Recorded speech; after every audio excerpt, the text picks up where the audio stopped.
शुभ समाचारों में देखिए बात करने जा रहे हैं, लेकिन सबसे पहले बात उन खबरों की जिन पर आज देश भर की नजरें टिकी रहने वाली हैं। देखिए आज से बदलने वाला है इंडिया गेट की सूरत और आज से राजपथ बनने जा रहा है कर्तव्य पथ। प्रधानमंत्री नरेंद्र मोदी आज सेंट्रल विस्टा एवेन्यू का उद्घाटन करने जा रहे हैं। इसके साथ ही प्रधानमंत्री इंडिया गेट पर नेताजी सुभाष चंद्र बोस की प्रतिमा का अनावरण भी करेंगे। देखिए आज से भारत जोड़ो यात्रा पर निकल रहे हैं राहुल गांधी और कांग्रेस इन दिनों केंद्र सरकार को घेरने में लगातार जुटी हुई है। कल कन्याकुमारी से इसकी औपचारिक शुरुआत हुई थी। आज राहुल गांधी इसमें पदयात्रा करने जा रहे हैं। देखिए दिल्ली में एक्साइज पॉलिसी तनातनी के बीच मुख्यमंत्री केजरीवाल का नाम एक नए विवाद से जोड़ा जा रहा है। केजरीवाल पर स्टैंप शुल्क चोरी का आरोप लगा है।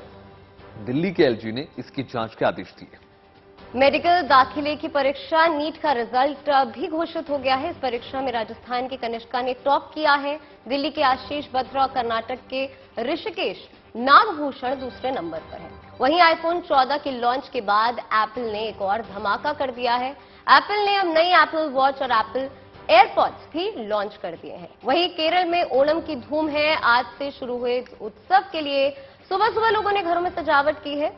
अब बाजारों में जो रौनक है वो देखने लायक है और लोग बड़े उत्साह के साथ इस त्योहार को मना रहे हैं।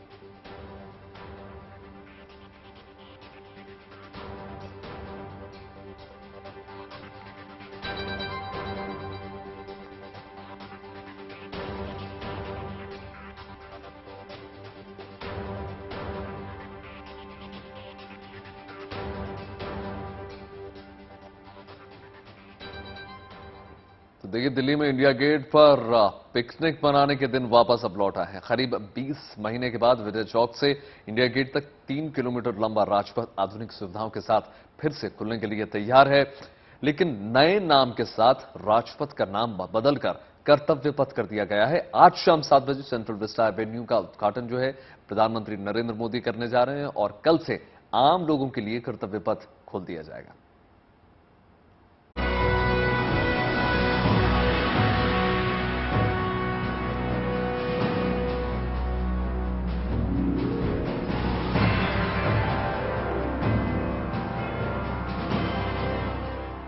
ये दिल्ली के दिल का बदला हुआ विचार है। ये राजपथ से कर्तव्य पथ की वो झांकी है जो हिंदुस्तान की नई कहानी बयां कर रही है। सेंट्रल विस्टा एवेन्यू तैयार नए स्वरूप में जनता का स्वागत करने के लिए अपनी हरियाली और लाल पत्थरों से ये पूरा इलाका इतरा रहा है। सेंट्रल विस्टा की न केवल पहचान बदली है बल्कि यहाँ के फिजा में अब नई ताजगी की गवाही दे रही है।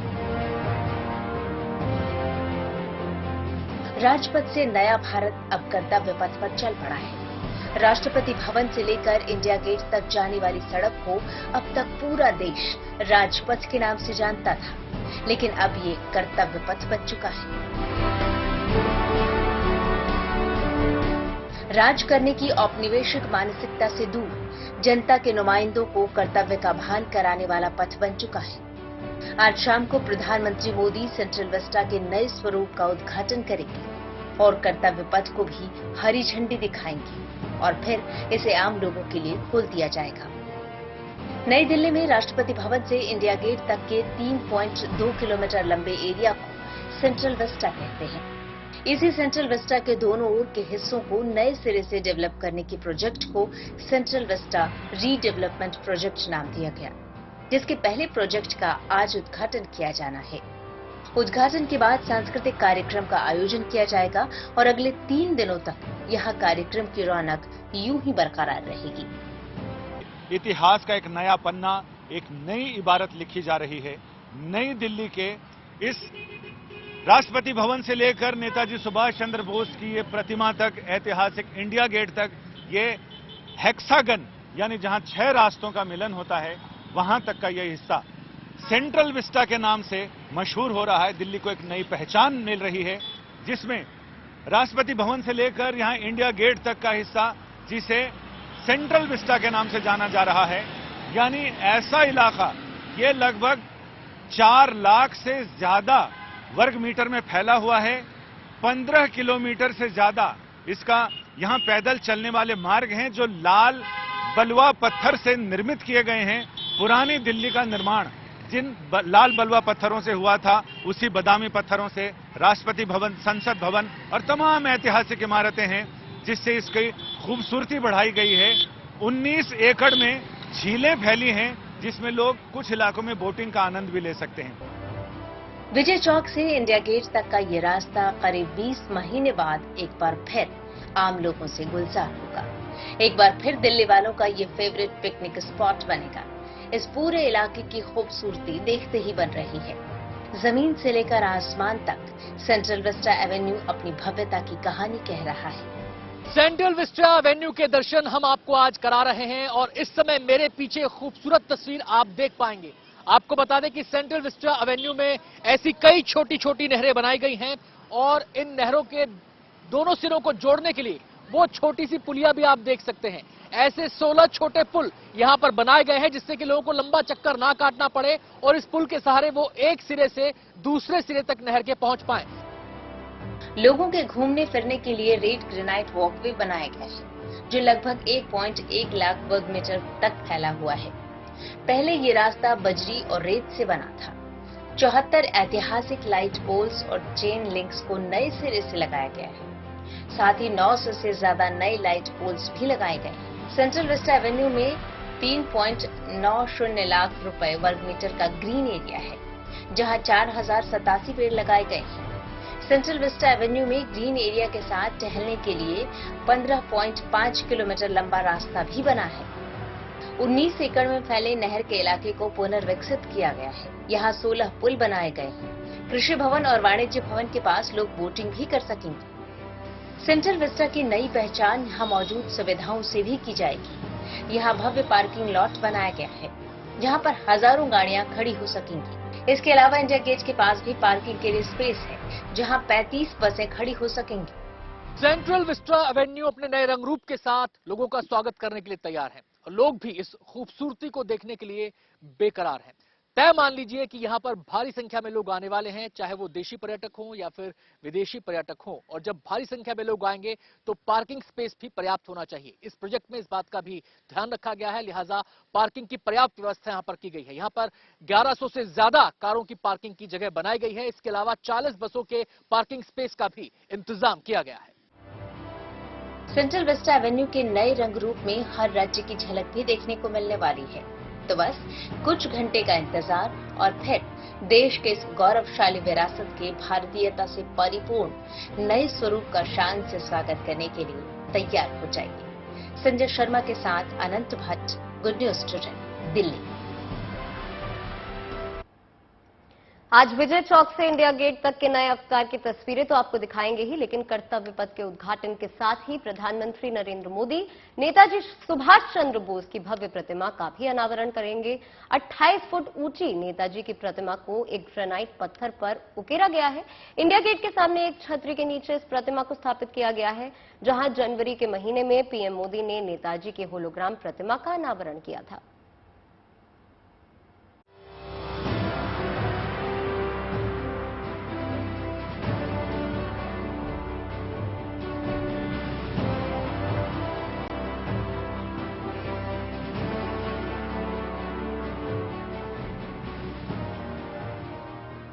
इसी साल 23 जनवरी को पराक्रम दिवस पर प्रधानमंत्री मोदी ने नेताजी सुभाष चंद्र बोस की होलोग्राम प्रतिमा का अनावरण किया था। अब करीब 7 महीने बाद इंडिया गेट के पास उसी जगह पीएम मोदी देश की आजादी के इस सबसे बड़े सेनानायक की भव्य प्रतिमा का अनावरण करेंगी।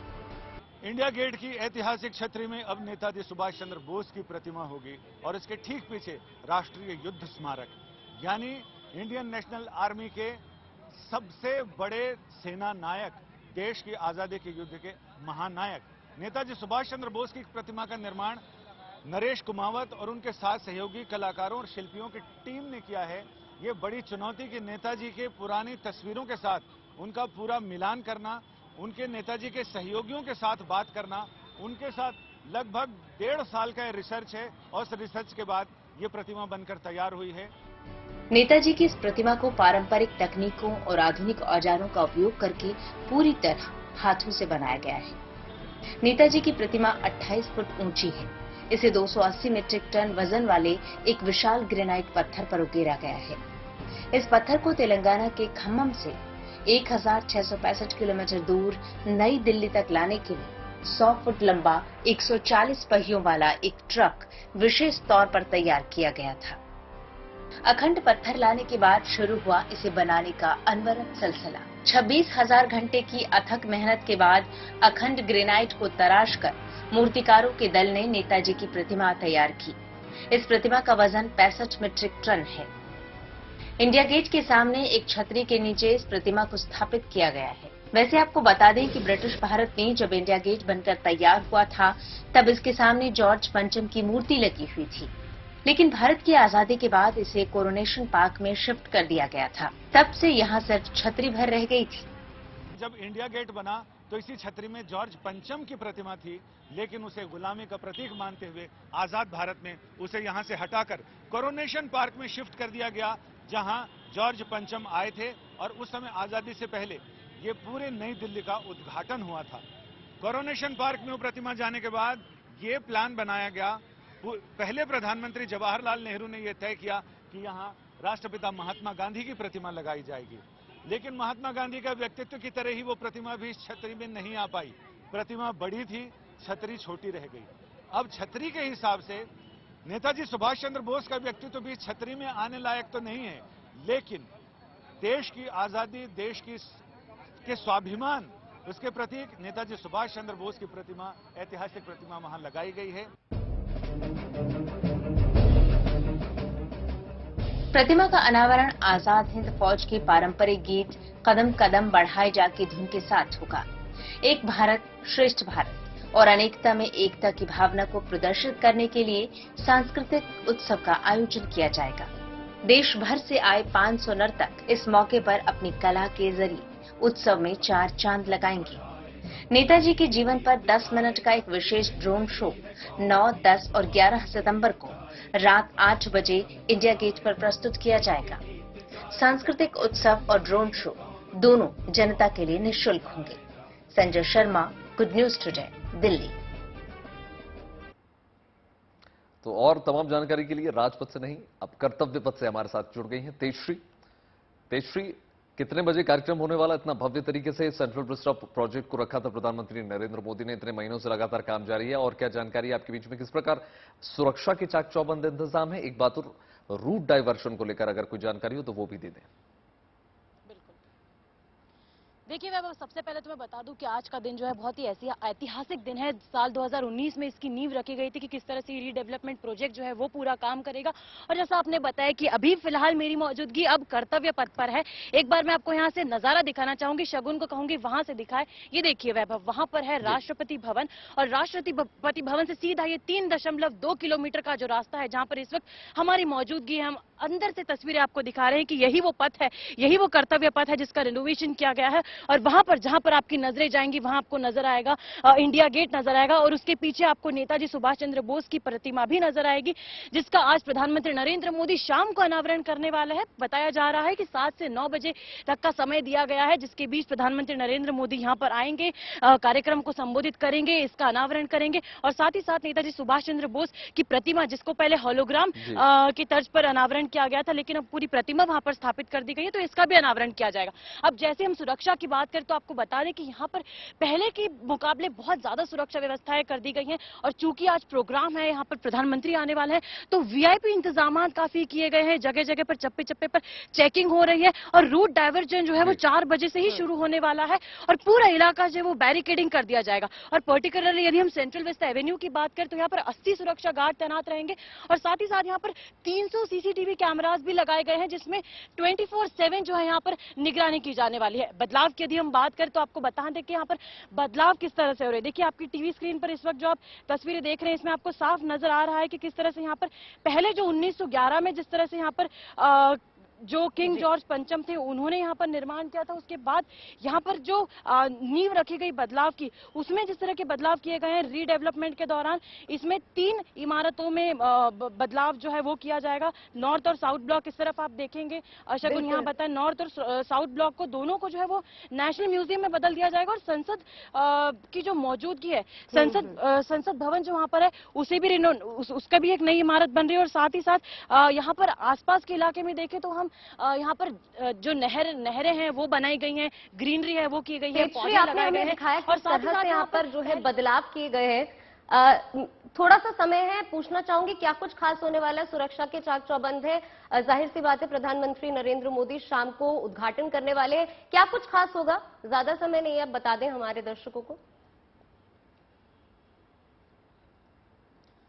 जी बिल्कुल, खास ये होगा कि रंगारंग सांस्कृतिक कार्यक्रमों की प्रस्तुति होने वाली है और एक बार फिर से ये जो पूरा कर्तव्य पथ है ये रोशनी से जगमगा उठेगा, क्योंकि पहले ये जो आप पोल्स देख रहे हैं इस वक्त जो ये 74 ऐतिहासिक पोल्स और चेन रिस्टोर की गई हैं, 400 से ज्यादा पार्किंग बेंचेस लगाई गई हैं, 900 से ज्यादा पोल्स हैं, लाइट्स हैं। और बहुत बहुत शुक्रिया आपका, आप तमाम जानकारी दे रही थी किस प्रकार सुरक्षा के चाक चौबंद इंतजाम है, किस प्रकार देखिए central Vista project ground reporting हमको तेजश्री दिखा रही थी, एक एक चप्पी चप्पी पर किस प्रकार से सुरक्षा के इंतजाम हो या फिर ब्रिटिश औपनिवेशिक से हमको निकलने की एक मानसिकता का जो प्रतीक है।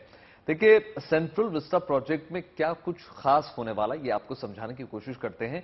देखिए नया त्रिकोणीय संसद भवन सबसे महत्वपूर्ण, लोकसभा में 888 सदस्यों के बैठने की क्षमता अब हो जाएगी जो पहले से लगभग डबल है। राज्यसभा में 384 सीट्स, नया केंद्रीय सचिवालय और सचिवालय में होंगे मंत्रालयों के दफ्तर।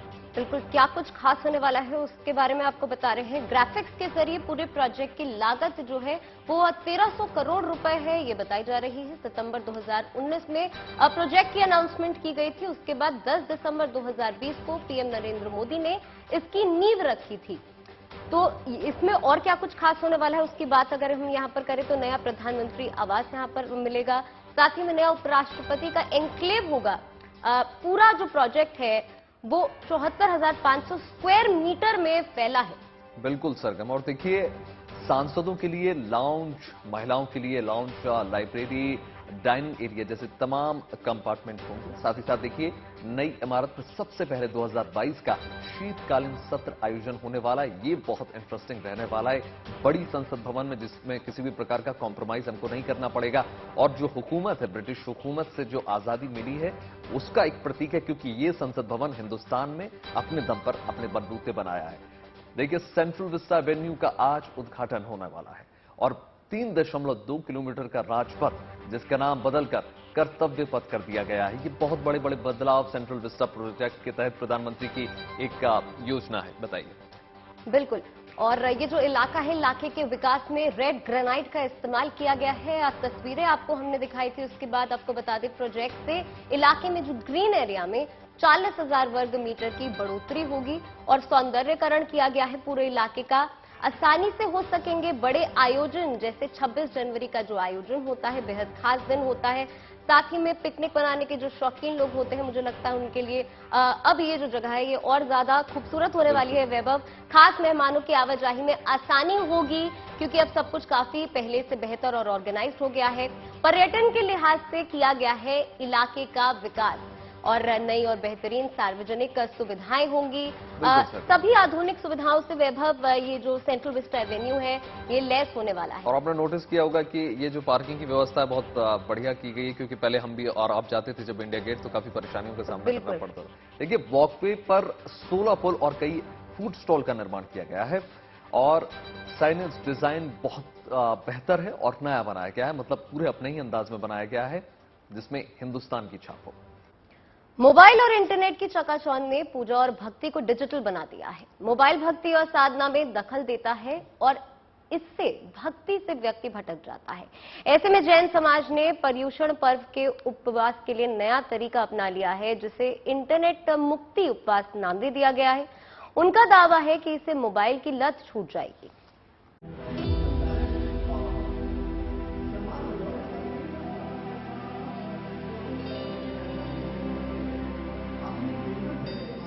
मोबाइल की ये कतार देखकर भ्रम हो सकता है कि इनकी बरामदगी हुई है, ये किसी थाने में रखे हैं, लेकिन ऐसा नहीं है। ये मोबाइल एक नेक इरादे के साथ रायसेन जिले में जैन मंदिर के भीतर जमा किए गए हैं। इन मोबाइल को जमा कर एक बड़ा संदेश दिया जा रहा है। मोबाइल जिंदगी की जरूरत है, लेकिन इसकी लत बड़ी बाधक है। यही वजह है कि जैन धर्म के पर्युषण पर्व में इसे लेकर बड़ी पहल की गई है। व्रत में मोबाइल बाधा न बने, इसके लिए रायसेन के बेगमगंज में मौजूद जैन मंदिर में मोबाइल जमा कराए जा रहे हैं। साथ ही पर्व के दौरान 10 दिनों तक चलने वाले व्रत को ई उपवास नाम दिया गया है, तब भी जब मोबाइल को खुद से अलग कर दिया गया है। हालांकि यहाँ ई का मतलब इंटरनेट मुक्त उपवास से है। इस उपवास के पीछे तर्क है कि लोग उपवास या पूजा पाठ के दौरान भी अपना ध्यान मोबाइल से हटा नहीं पाते। यही वजह है कि यहाँ 24 घंटे के लिए फोन जमा करा लिए जाते हैं। बड़ी बात यह है कि जैन समाज की इस मुहिम से 1000 लोग जुड़े हुए हैं। हम सभी लोगों ने अपने अपने मोबाइल जमा कर दिए हैं और साधना और भक्ति के समय में मोबाइल का कोई काम भी नहीं है और ये साधना में बाधक भी बनता है। इसलिए इस मोबाइल का हम लोगों ने सभी लोगों ने त्याग किया है, जिसमें हमारे 100 छोटे छोटे बच्चे भी हैं और 700 करीब शिवरार्थी भी हैं, जिन्होंने कुछ लोगों ने 24 घंटे का भी त्याग किया है और कुछ लोगों ने लगभग 10 दिन का अपने अपने मोबाइलों का त्याग किया है। इसमें हर उम्र और वर्ग के लोग शामिल हैं। हालांकि ये फैसला कुछ मुश्किलें जरूर खड़ी कर रहा है, खासकर उन लोगों के लिए जो कारोबार से जुड़े हुए हैं, लेकिन बावजूद इसके इन्हें ये फैसला रास आ रहा है। मोबाइल भक्ति में सबसे बड़ा बाधक होता है, फिर भी हमारे गुरुवर आचार्य श्री जी के आह्वान पर, मुनि श्री समता सागर जी के आह्वान पर हम लोगों ने 10 दिन के लिए मोबाइल का पूर्णतः त्याग किया है। समाज का मानना है कि मोबाइल की लत युवाओं को ज्यादा है, क्योंकि सोशल मीडिया, ऑनलाइन गेमिंग और पोर्नोग्राफी जैसी लत का ये वर्ग शिकार है। ऐसे में इस मायावी दुनिया से आजादी दिलाकर जीवन की असलियत दिखाना ही इस मुहिम का असली उद्देश्य है, ताकि भगवान के प्रति प्रेम का भाव पैदा किया जा सके। रायसेन से Rajesh Rajak, good news today. क्या आप मोटापे से परेशान हैं? क्या मोटापे की वजह से आपको उठने बैठने में दिक्कत होती है? क्या आप मोटापे से छुटकारा चाहते हैं? तो आपके लिए भारत में एक ऐसा कैप्सूल आ गया है जिसके इस्तेमाल से आप फिर से पहले जैसे स्लिम दिखने लगेंगे।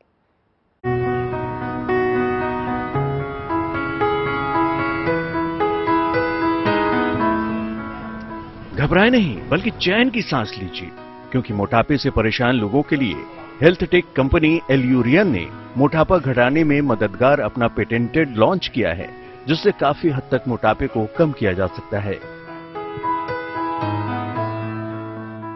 इस गुब्बारेनुमा कैप्सूल को देख हैरान न हो, ये कैप्सूल बड़ी आसानी से निगलने योग्य है। यह सिलिकॉन बलून एक कैप्सूल में पैक होता है। मरीज को इस कैप्सूल को निगलना होता है, जो कि एक पतली पाइप से जुड़ा होता है। जब यह कैप्सूल पेट में चला जाता है तो इसमें पाइप के जरिए 550 मिलीलीटर लिक्विड भरकर इसे फुला दिया जाता है। इस प्रक्रिया में किसी तरह की सर्जरी, एंडोस्कोपी या एनेस्थेसिया की जरूरत नहीं होती। प्रक्रिया पूरी कर लेने के बाद ये देखने के लिए एक एक्सरे किया जाता है कि बलून सही स्थिति में है या नहीं। पूरी प्रक्रिया 15 मिनट में पूरी कर ली जाती है। इस कैप्सूल के नतीजे काफी चौंकाने वाले हैं। इसका इस्तेमाल करने वालों को देखा गया है कि उनका काफी हद तक मोटापा कम हुआ है। मुंबई से देव कोटक के साथ bureau report, good news today.